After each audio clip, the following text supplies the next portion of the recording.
எது true happiness அப்படிங்கிற ஒரு விஷயம் அடுத்ததா வருது கேள்வி. அதை எப்படி நம்ம அட்டைன் பண்றது, அந்த டாபிக் தான் மேடம் தீபிகா ரெட்டி பேச போறாங்க இன்னைக்கு. Namaskar everybody, good evening. I used to talk a couple of times on the online, and today it's my great good luck to be present physically here. And I'm so happy I had gone to, I was telling Shivji that I had gone once or twice to Smith Road Center. That was a bigger hall, longer one, a bigger one. And of course, that was also very beautiful. But this is very compact, very concentrated. And the way you have established Mother and Aurobindo over here, somehow I felt that I was feeling sleepy. Even now I'm feeling very sleepy because the atmosphere is very strong. I mean, all the bhaktas, all of you sadhak, sadhikas, with so much aspiration, it creates a very concentrated atmosphere, isn't it? So he also told me you speak some episodes and things like that.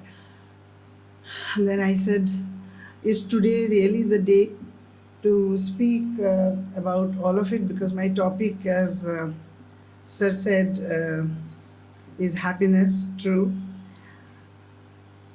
But then a little bit, whatever comes to my mind, I'll definitely speak, because after all, Mother always spoke about.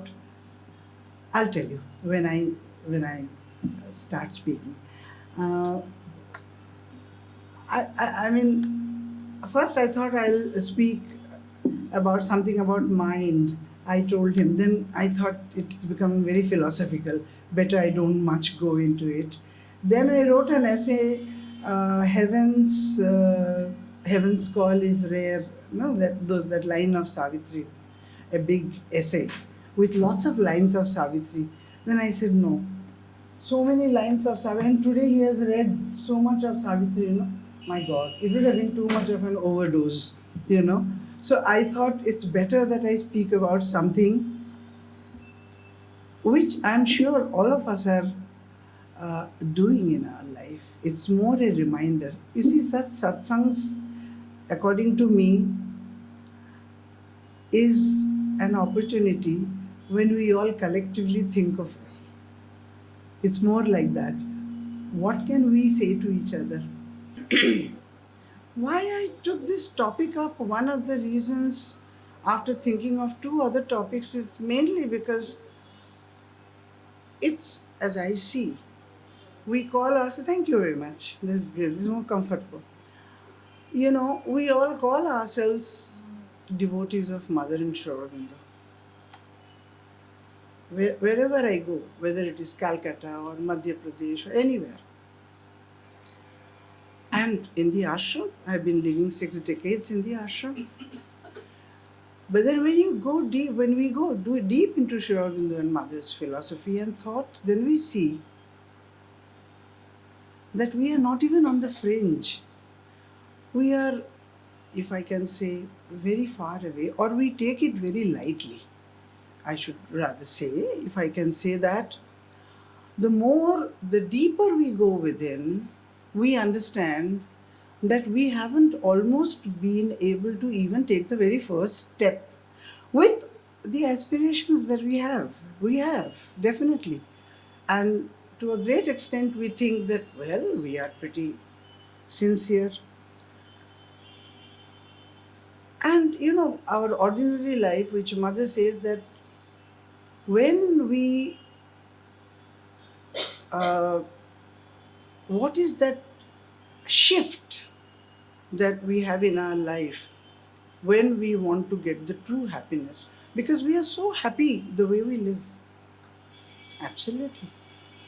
I mean, and it is for all of us different. I had a girl working with me, a domestic girl in Puducherry. I'm just giving you an example. She had asthma, and a bad asthma. She used to take leave. She used to be in difficulty. In November, when it was raining one day, she had to go to a temple, and it was raining very hard. The doctor told her, I told her, don't go to the temple, but she had to go. She had to go because she had faith that today is the day of puja, I have to go. And that's what gave her the fulfillment and happiness. You see, that was her, I mean, whatever her inner mental framework. For all of us, it is different. My friends in Delhi, I'm from Delhi University. My friends in Delhi, they're very well off. 4 cars in the house, this, that, everything. And if they want to be happy, they say, oh, we do, we do philanthropic work, we do this, we do that, we go there, I am the president of this, there, I'm the consultant there, and I don't take any money, and this and that. And that is their so called fulfillment. I am this or I am that. Like this, we have this happiness on all levels, like the mother says, uh, that all of these things, whether we are educated or we are not educated, whatever level we are in, different levels of happiness. A musician, it's a higher writer. A painter, a poet, no doubt. They are very happy with their creations, fine. If to an ordinary man I say, what is it that makes you happy? Do you really think this is enough? Don't you think you should do something? No, I go to the temple. I go I go here, I go there. So I'm doing. But then the mother says that all of these are subjective happiness, experience of happiness, and they are all outer happinesses. It is the true happiness if you really want to. These are all temporary, and these are all, how do you call, target based, she says. I'm doing this so that I can get, so that my name is registered here, that I have given this or I have done this or whatever it is. There is a motive behind it, she says, you know. And everything is based on ego, as we all know. So whether it is pujas or rituals or anything for that matter, actually, happiness of different kinds, with different people. But then, mother says that the only way you can have true happiness is when you move towards the divine, Godward movement. She calls it Godward movement, which will never depend upon any fixed return, you know. And therefore, she says, when there will be no demand at all, you people think that you are happy, but you are paying too heavy a price, she says, because you don't know what the truth is. These are all absolutely temporary things. And she explains things very beautifully, and this is something we all understand. She says that this Godward movement is a deeply joyous one, though it is a little complex in the beginning, for sure. It is when we want to know God and realize Him or walk on that path to make a contact enabling us to communicate with the one, O capital, who is the master of happiness. Master of happiness is only the divine who can give us true happiness. That's what she. So then she says the roadmap for that is yoga. We all know. But what I meant to say to you was that we think we are doing yoga, and I'm not really wanting to dampen ourselves that no, Deepshika, you are too pessimistic. We are doing, aren't we? But then that's not enough, you know. What to do? Shivji was tell about some incidents. Well, the first thing I would like to say, if our yoga, Master Aurobindo's yoga, integral yoga, believes in change of consciousness. If this change of consciousness would not come, then we would keep having this Iran, Israel, and US wars. war-like situation. Today, what's happening in the world, every place you see, it's something we can't imagine in 21st century. I never thought, being a student of history, that I'll have to see by the end of my life, before I die, the condition of the world being what it is. Today, I really say to myself, thank God I came to Sri Aurobindo. At least I believed in what he said. That's the only thing. You see, what's the major difference between our yoga and the traditional yogas? We all know. There are 2-3 major differences between our yoga and traditional yogas. Traditional yogas, they believed in reaching the divine straight. They didn't believe in the intermediary levels. Intermediary levels. Yeah, that's it. Sri Aurobindo has given, isn't it? Beyond our mind, there is higher mind, this mind, that mind, illumined mind, intuitive mind, mind of light, overmind, supermind, the bridge, and then the other lokas, Sadgana Loka, Anandagana Loka, all those things, right? And then within, which is towards the psychic. The 3 outer levels, the 3 inner levels, inner mind, this, the subliminal come. The 3 Purushas, and then the last door to the psychic being. Like this, scientifically, they are there in the Upanishads, I would not say. But in other yogas, they didn't believe in anything. They straight went to the divine. Because it was individual liberation. They didn't believe in collective yogas like our yoga. So that is one of the major differences. And the other major difference, as you all know, they believed in only in ascent, reaching the divine, and not the descent. In Sri Aurobindo's yoga, in our yoga, descent is almost more important than the ascent, because in descent, we have to bring all that we have gathered of the divine consciousness down to the earth, because he believed in, just now they were talking about the life divines, that is teaching the life divine, making our life divine, right? So descent is so important in our yoga. So basic 3, 4, 5 differences, but between the traditional yogas and our yoga. But then, are we able to make it? We can make it. It's only when that we can reach. And when can we reach?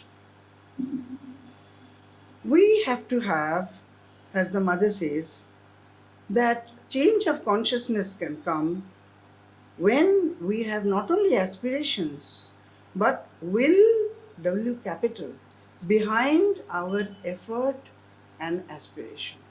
Not only, without aspiration we cannot do anything. We cannot come into this line at all. But even after coming, she didn't believe in any passivity, any kind of passivity at all. Oh, Ma will do when the time comes. My nature doesn't allow all these things, don't tell me, but I am calling her. I am her bhakta. I go to the samadhi every day. I do my, this thing, meditation. Just now, sir was talking, no, just, I was just remembering one incident. Ganpat Ramji, you come to Pondicherry, this cottage restaurant, remember? So it used to, there used to be Ganpat Ramji. So we used to call it at that time Ganpat Ramji's place. So one day he was going and he just stopped. He said, Deepshika. I said, what? I'll tell you something interesting. I went to the mother and I said, I have a friend from Italy who has come and he is a great man, mother. And he can meditate for 2.5 hours. No, first he said, he wants to come and see you, mother. Then mother said, okay, all right. So mother used to write for us the time, Say, for example, if I have written a letter, we had to always take permission. And we had to write letters, right? And then she would write 3:30 in the afternoon or 9 in the morning, something like that, On the same envelope, I'd write to the mother, and mother would write from the mother to me. So same envelope. We still use all our old envelopes because we have learned a lot of things from her. So then, first he said, okay. Then he gave a time. Then while going out, he again looked back at the mother and he said, mother, he's a great bhakta and he can meditate for hours together without being disturbed. Then the mother said, you please tell him to go to Sri Ramana Maharshi's ashram. He need not come. The reason is why? Because we believe in Karma Yoga completely. So all the works that we do, this will behind the effort, is all the works that we do, we have to do with just now. Half my lecture has been also said by him and him, I don't know what to say. you know, consecrate and offer. So each and that is each and every thought, each and every work, everything. And of course, meditation is a part of every yoga. We all know. Without that, we can't. And what is true meditation? Sri Aurobindo has spoken that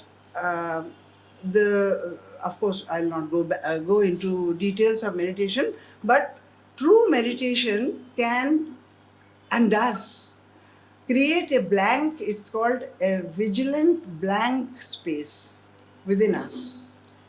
Because that is after we are able to control our thoughts and get into the silence. It's a huge tapasya, huge yoga. It's then that the knowledge enters or drops into that place. That is the heart part. And mind is another thing, making this thing vacant. So actually, now this mother says, what is most important for all of you is that you make the right choice in life. That's something so important for all of us.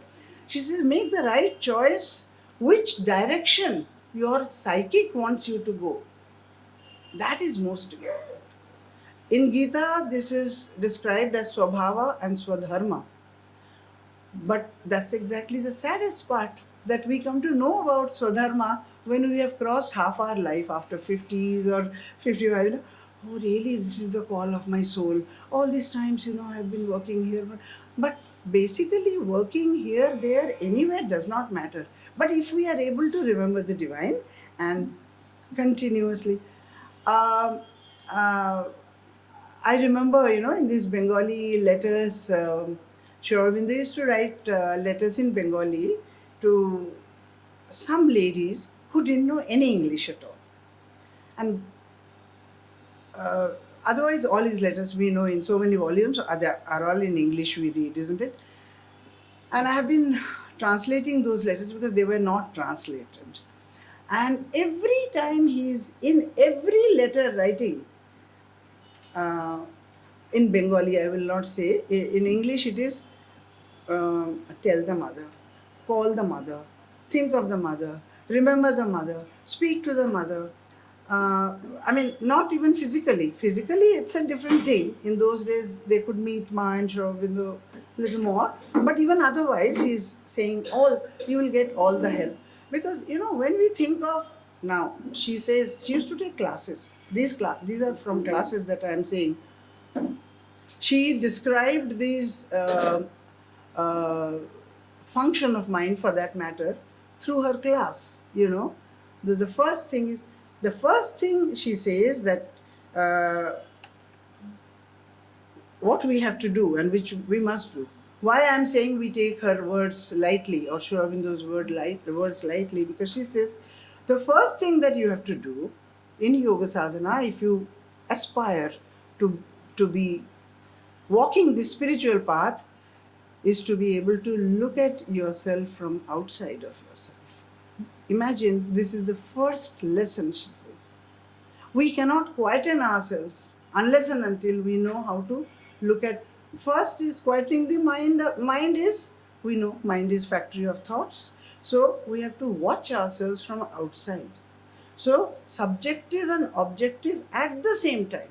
But being subjective, we do not know that I am thinking, the difference between me and my thought. This, she says, you can know only when you are sitting outside, when you have placed yourself outside of yourself, and then you can see which thought is entering you and which you don't want to give permission to enter. Of course, I am speaking in just 2 sentences, but it's a long thing, and she has spoken a lot about it. And then she would meditate in the class, and then she would explain the whole thing. First thing is observation from outside. Then another day she would say, today we'll do the second exercise. And then she would give the power. Those people at that time, I'm talking about long back, when we were not there. And then she would give say in this hall, she's talking and she's explaining. And then she would say, today's meditation is on observation of thought. And she would, how to say, if I could use the word transmit, I don't know how the divine works that way, from that way. I have one experience, I'll talk to you about that. And then I would ask them, so you could observe your thoughts? No, Deepshika, it's not like that. Things don't jump like this one after the other. But we would get something in us. She would give us something, whatever it is. At least we would be awakened to this exercise. And she would choose to call it exercise. Second one is be watchful of your thought.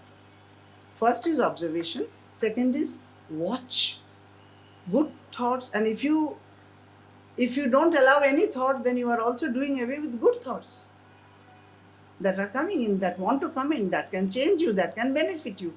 So then she would one day speak about watchful thoughts. Then meditation. And then she would talk about control of thoughts. And lastly, she would talk about master of thoughts. Now, these are mental activities. Just like that, the same process, there are other processes through the heart that we have to do for going to the psychic. That's why it is said, you think not with your mind, think with your heart, because heart is closer to the psychic. Even she has said that. So what I'm trying to say is that that's the first thing she says. We have to learn how to control our mind like this.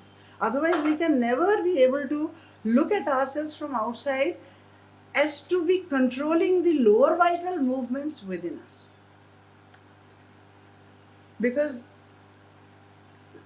she says one of the first things is that you have to know, again I go back to Gita, Swabhava, Swadharma, because Shri Krishna's Gita is extremely in detail if we can understand it.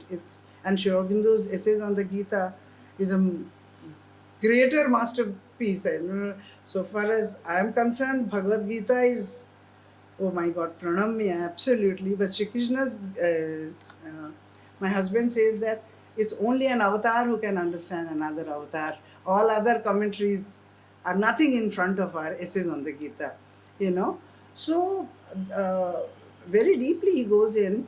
And here also the same thing, because we are made of the three tattvas, isn't it? Sattva, Rajas and Tamas. So each one is different. So Mother says you have to look into the fact. And Sri Aurobindo so beautifully for collective yoga, I love that thing. And this I read when I was so young, and it has helped me so much, that always look at the virtues of others. Never look at the vices, because we all have equal amount of vices. Vices we have to work upon. But virtues we can copy. We can learn from others' virtues. But vices we have to work upon so that we learn how to deal with them. And that Mother has spoken a lot. But now, when you think really about all of these things, that truly tapasya, the ascesis, the sadhana is so deep and so hard and so arduous, and everybody has done. Of course, it is said, one of the other main differences between the traditional yogas and our yoga is that in our yoga, integral yoga, the epicenter is the mother. Sri Aurobindo says that there is no question of changing our nature, transforming our nature without the help of the psychic being. And for us, the psychic being is a knowledge. I used to say. One day I went and asked him, but psychic being is Purusha. Purusha is male. So psychic being, how? Now don't say all these things, don't think of all these things. Psychic being for us is the mother. Understand? Just understand that psychic being is the mother. So you have to go to the mother. And towards the end of his life, he would always say, love the mother.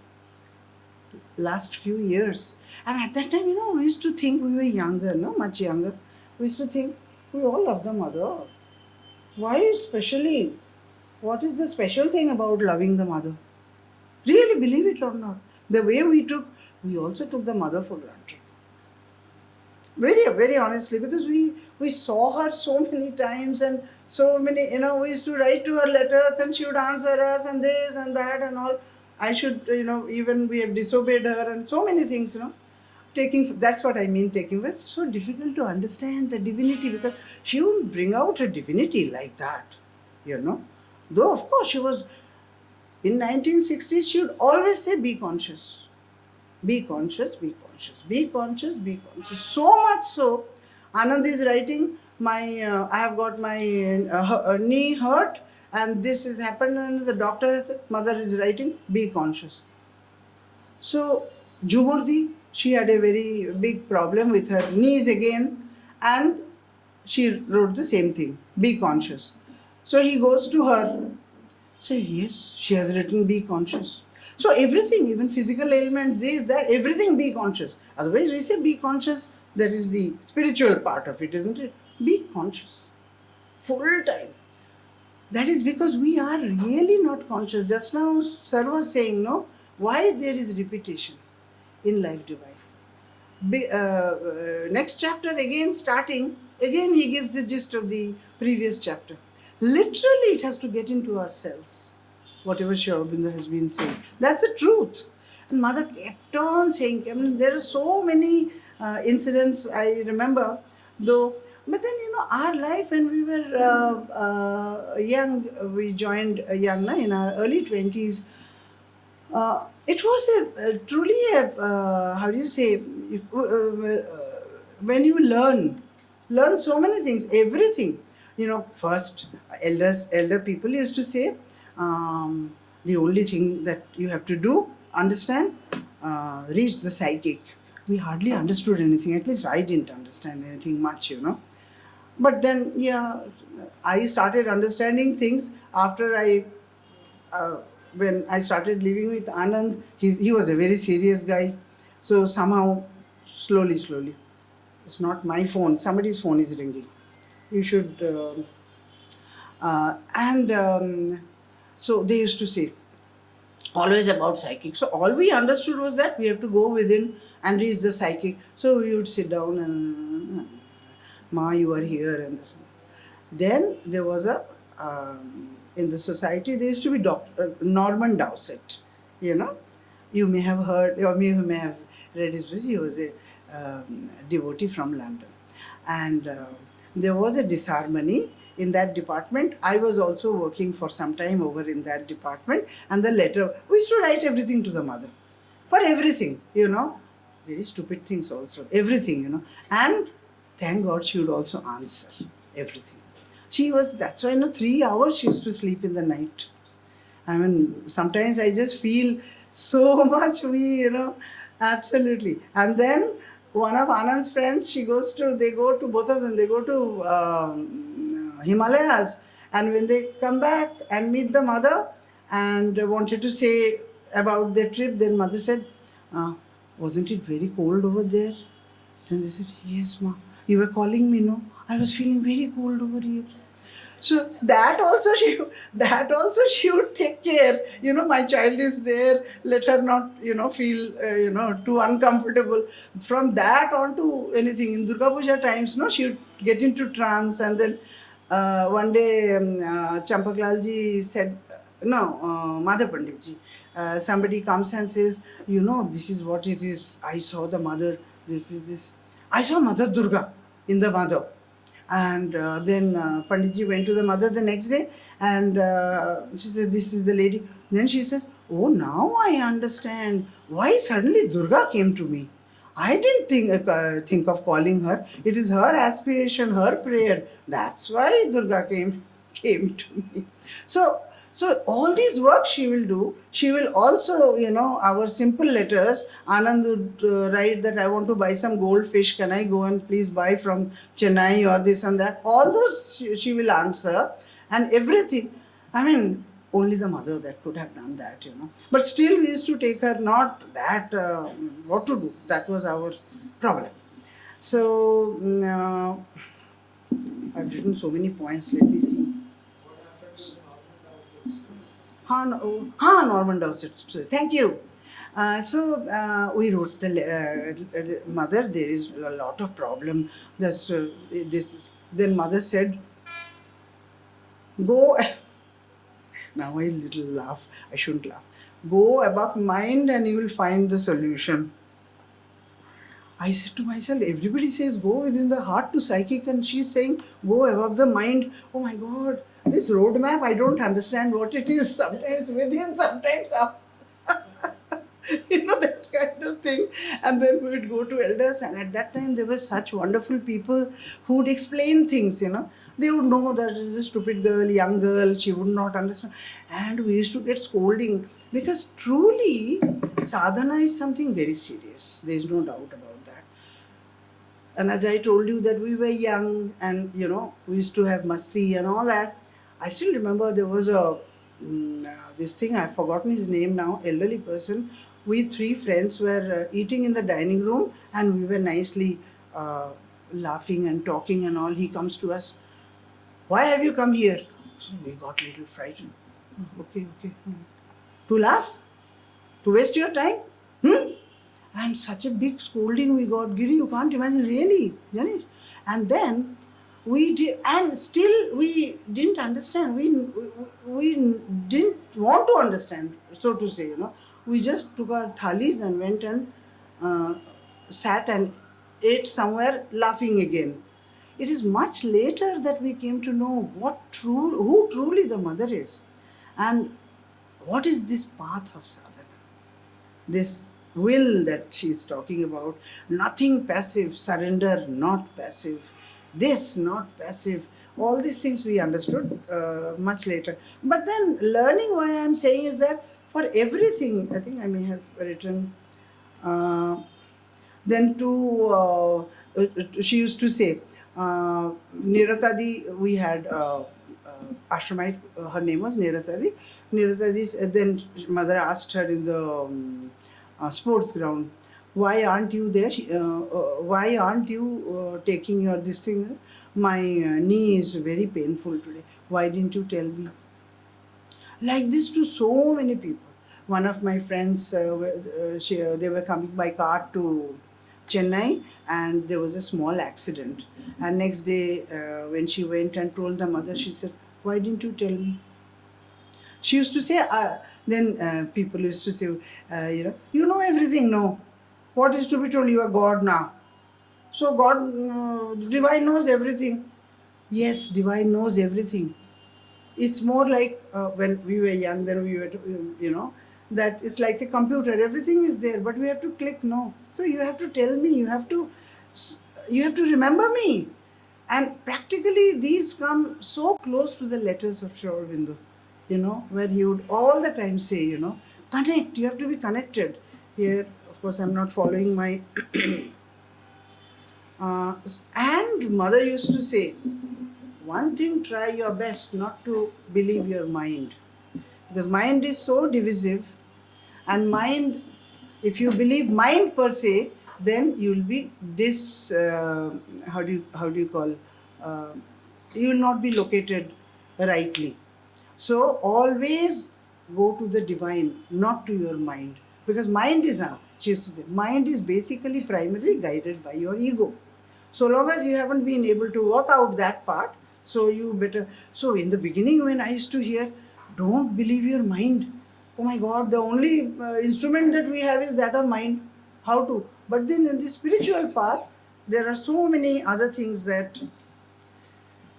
What is this? According to Sri Aurobindo, a preliminary discipline of purification is certainly needed before we can be sure of receiving any intimation from within us. So mother used to say, to get the intimations from within us, we have to make a space within us. There are so many letters in which she used to say, I called you, Ma. Why didn't you come? Why did I have to? But I came to you. But you didn't make the space. Where would I come in? And in letters she has said, you don't even give me an alpine space. Yeah, alpine, you know, na? Appdi na idi seiralla.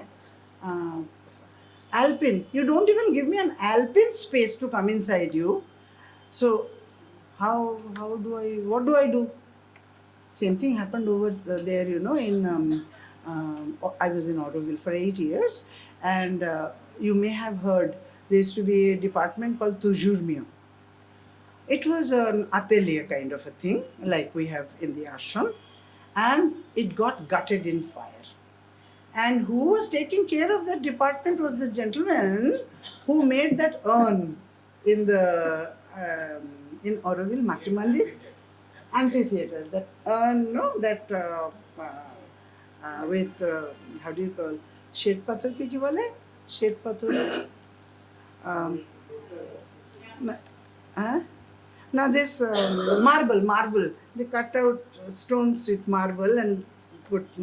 He was an Italian person. His name was Vincenzo, and he used to make that urn in our. What's happening to me really? I think I'm forgetting these days so much. Cocoa garden factory, where it was ashrams, you know, and he used to smoke. So, you know, I still remember, and he was a very big, nice devotee. And the complaint went to the mother. That mother, because we are not allowed, na? Smoking is not allowed na? Anywhere in the ashram. And then the mother said, leave him alone. Nobody should go even near. What he is doing, I know. So that way she was very sweet, you know. She was, I mean, she would allow you many things also that way. And in Aurobindo, when I was there for 8 years, one gentleman was very upset and angry. And we said, what's wrong? She told me not to take any chicken, and I really love it, you know. I really don't know. I said, try not to take for some time. No, I'm angry because she told another person, he can take. So this is not good, na? Then mother said, at one place, you might also get it in print, that people say I have no character. But what I see, I tell the truth. They say, I say this to this to this. They say, I have no character. So, our divine, I tell you, there is no possibility of getting any divine so close to us. We cannot. She's the supreme, super conscient, who says that I have gone to the this inconscient. There is the silver, and that's the golden. She says, I was there and he could hear in the inconscient. No Chetana, no consciousness.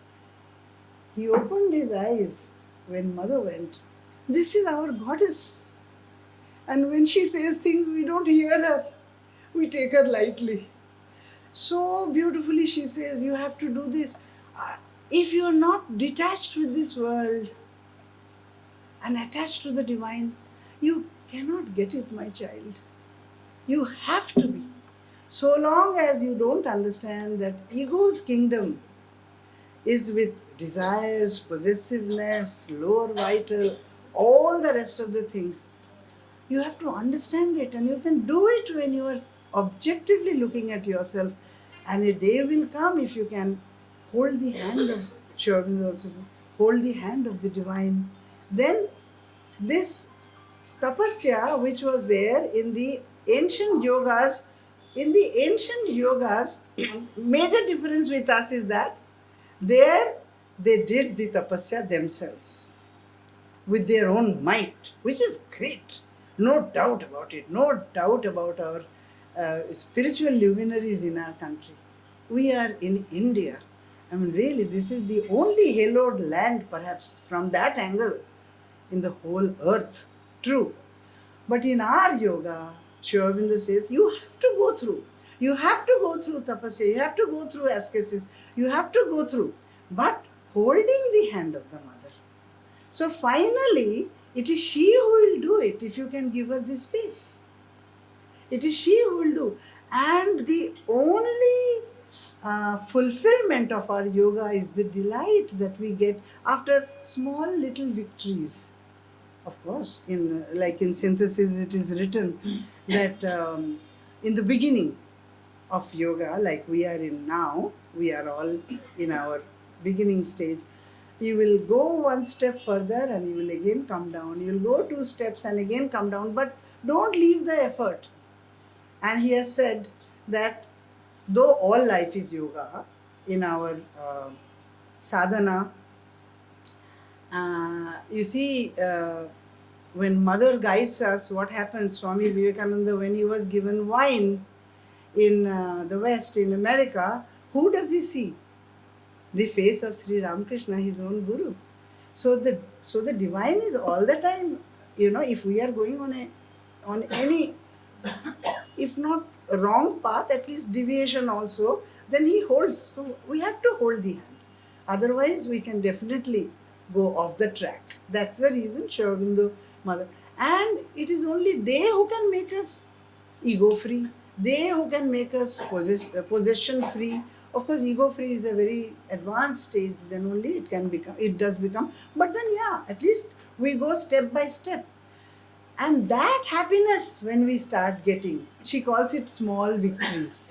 Small victories. Doesn't matter, small. The only thing she says is that the adverse forces are, especially those who are walking on the path, spiritual path, the adverse forces are like this.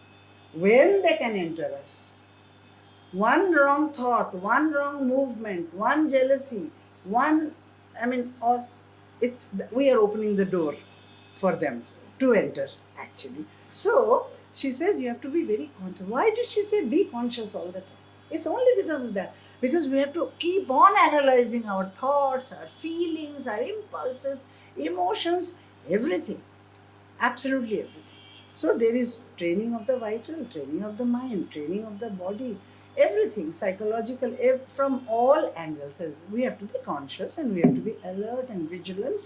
The second one, after aspiration comes rejection. It's there that we have to reject all that we are. And consciousness also grows, as we are on this path. And then we would know what are the things to do away with. And then she says, these small victories will give you true happiness. And this happiness is not coming from anything material, anything mental. It is coming from somewhere else. It's a small victory. She calls it small victory only. But then, Mirabai used to say that, oh Lord, I don't want anything. I will whole day, right from the morning I get up and I pluck flowers and I offer to you, and kharchi, my salary is the happiness that I get from serving you. So beautiful. All the spiritual paths are that way the same. Tyagaraja is that way, isn't it? Absolutely. So she talks about first watching ourselves from outside, and then she says you have to learn to control your thoughts, control your this and that, to look inside, purify yourself. Sri Aurobindo has he speaks so largely about purification. Purification in other yogas, old yogas, is called rejection in our yoga. It is the same thing.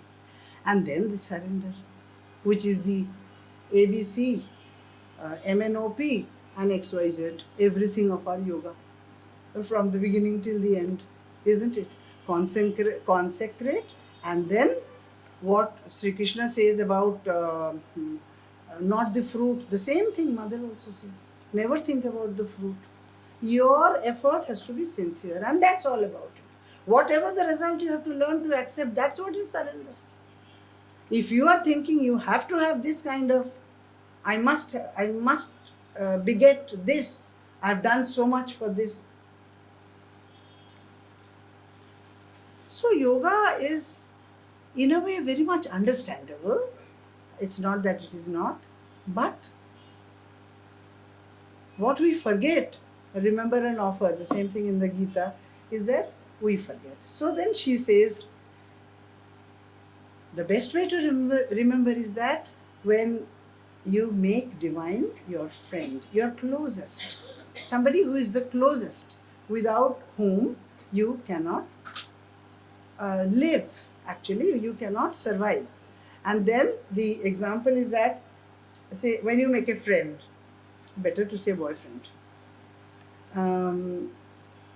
you fall in love, and then you think about him, what he likes to eat. And then she has given a very beautiful visit. What is it that he likes? What are the kind of clothes he likes? What is his taste like? There's that. I'd rather do everything that he likes, because you are falling in love with him. Just like that, you will understand everything of the divine once you fall in love with the divine. Once you make him the pivot of your life. So beautifully. Of course, it is not as easily said as done. I agree. But it is very much possible. That much I can say, living in the ashram, that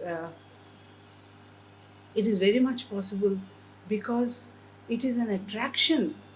And the science people, those who are in the scientific this thing, they'll be able to explain this better. What is the meaning of the pull? You know, it's a pull both ways. Both ways. It's not that it's only I, as it is said, no, that you walk one step and then I come down 10 steps. That is the truth.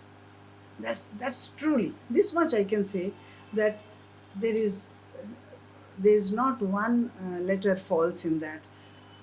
Practically speaking, we understand things sometimes after things have happened much later, because our mind gets blocked, you know. So we have to make space in our mind, we have to make space in our heart. It is just that we can do it only with her, what do we say, uh, in her company.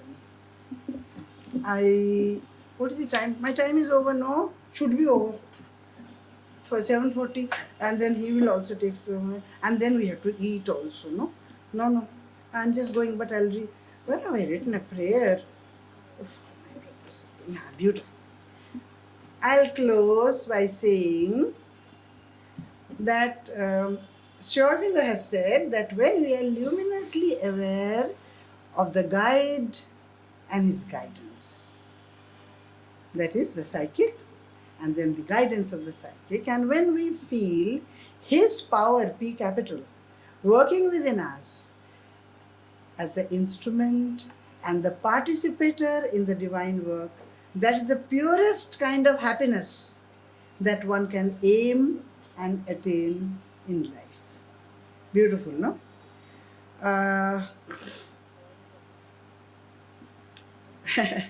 This is an interesting thing regarding conquering these difficulties on our way. In yoga, as we are talking about it, Sri Aurobindo says, victory is certain if we persevere. And he speaks so much about perseverance, patience and perseverance. Perseverance is active patience, because mother never believed in passive patience. Oh, mother, she has given a beautiful example, you know. She, while talking about you have to be conscious of your nights, she said, if you say, oh, okay, it's okay, I'll try to see if I can remember my dreams. When mother does, then I'll do. She says, no, you'll never be able to do it. You have to sleep. Before sleeping, you have to say, I want to be conscious of my nights, and I want to be conscious of my dreams, and I want the divine to help me. And obstinate, she says, perseverance means obstinacy. She says, obstinacy is a negative quality, na? It becomes an absolute positive thing when you obstinately persevere.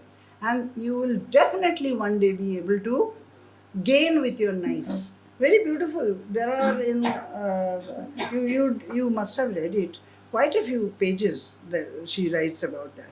So he says, victory is certain if we persevere, and what price of difficulty and endeavor can be too great for such a success, Sri Aurobindo says.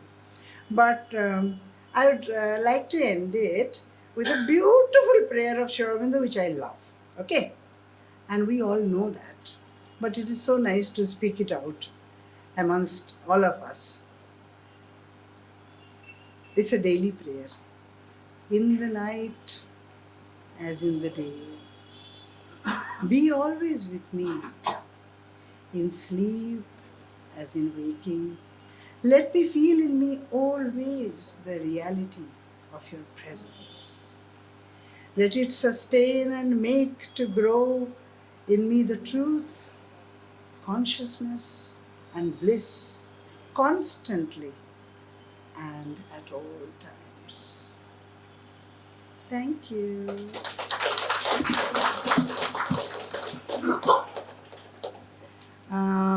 Shivji told me to sing an invocation. Uh, I will sing after a vote of thanks.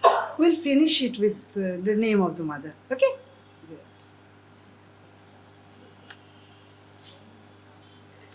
To you about those classes by the mother, no, in which she would explain, and then we in our corner house once there was a problem, and many children became sick, and they had to be hospitalized.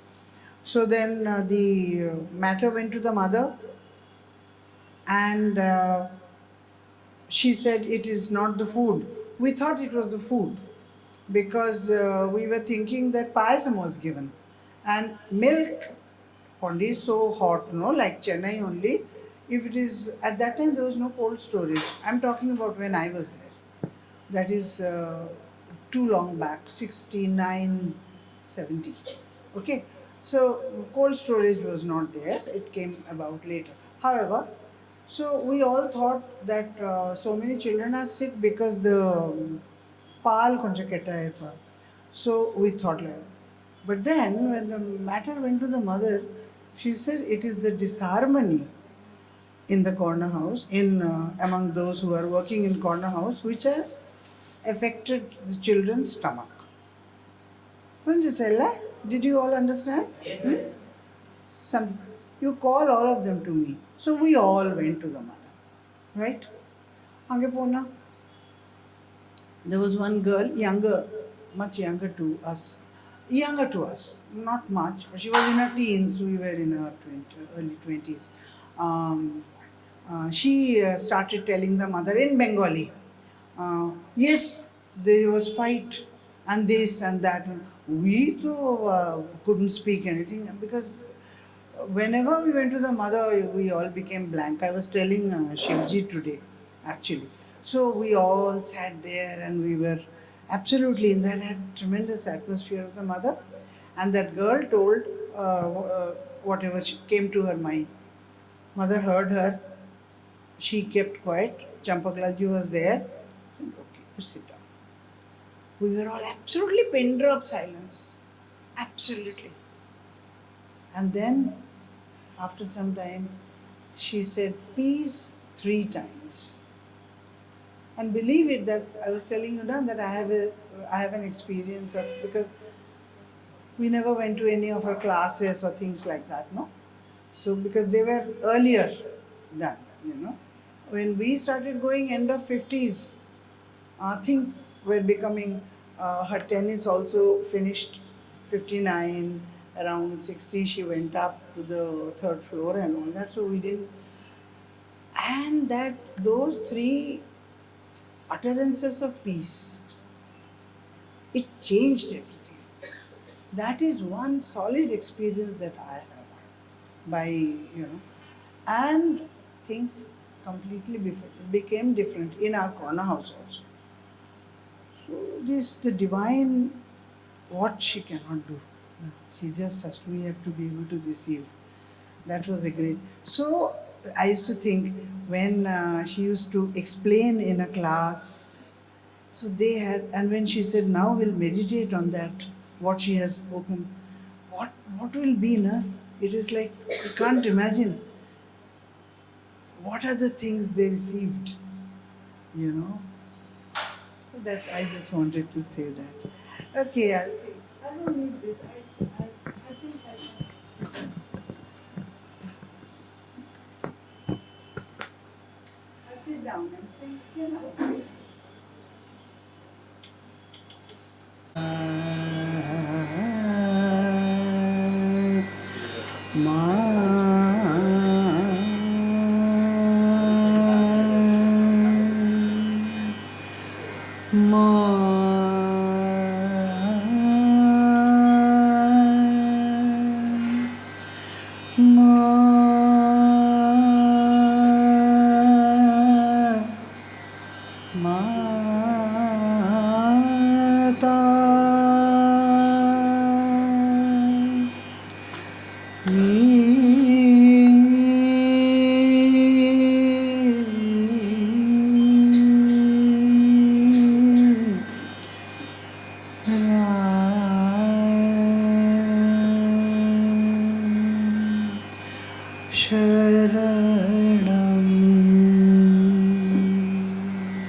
प्रभु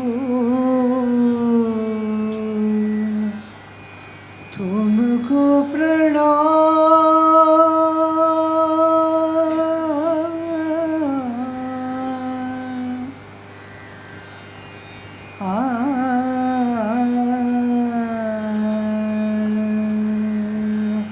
तुमको प्रणाम,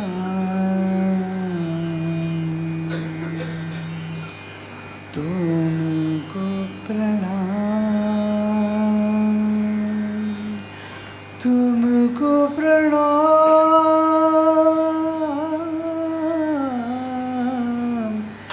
तुमको प्रणाम।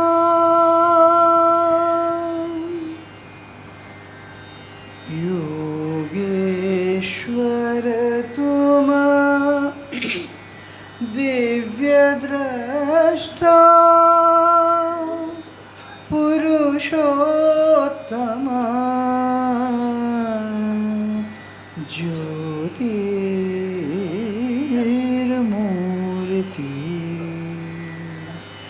प्रभु तुमको प्रणाम।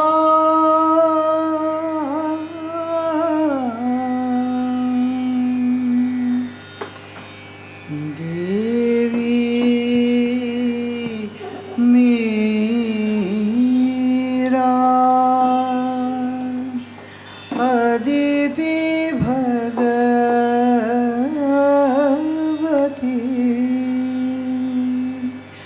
तव करुणा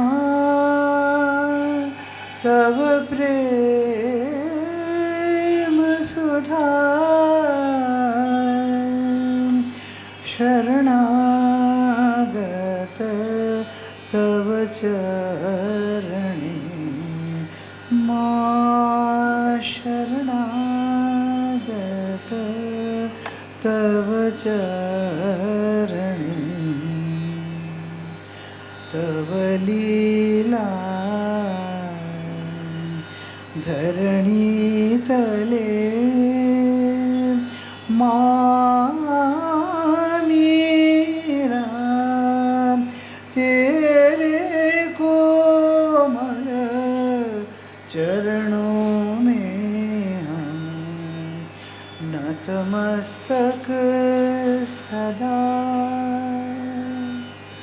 नतमस्तक सदा, नतमस्तक सदा, माता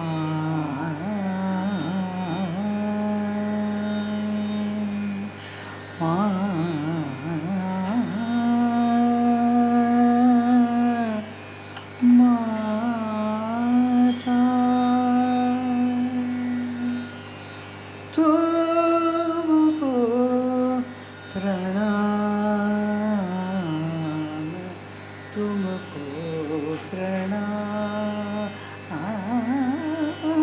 तुमको प्रणाम,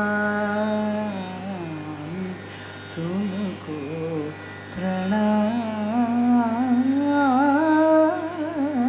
तुमको प्रणाम।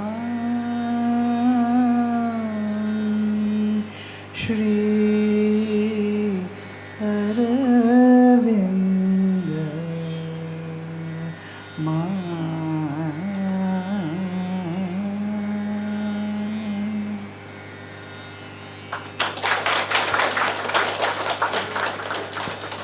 Thank you very much, madam. We are all so blessed, drenched. We are all drenched in bhakti. Bhakti Bhava was top class.